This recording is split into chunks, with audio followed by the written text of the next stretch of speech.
जे काय म्हणतो की जे देतील साथ त्यांचा करू घात. 1-1.5 वर्षापूर्वी भारतीय जनता पक्षाचे अध्यक्ष नड्डा हे म्हणाले होते की या देशामध्ये एकच पक्ष राहील.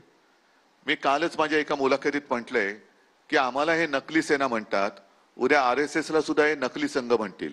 आणि योगायोग असेल काही असेल, खरगे साहेब आजच्या इंडियन एक्सप्रेस मध्ये नड्डा साहेबांची मुलाखत आलेली आहे. त्याच्यात त्यांनी म्हटलं की आता भाजपा हा स्वयंपूर्ण झालेला आहे, त्याला RSS ची गरज नाही. म्हणजे आता पुढच्या वर्षीचं 100वे वर्ष म्हणजे 16वे वर्ष धोक्याचं म्हणतात, तसं संघाला 100वे वर्ष धोक्याचं होते की काय, कारण संघाला सुद्धा हे नष्ट करून टाकतील. आणि हेच एक कल्ली कारभार हा संपूर्ण देशामध्ये चालू ठेवतील. ही हुकुमशाहीची नांदी आहे.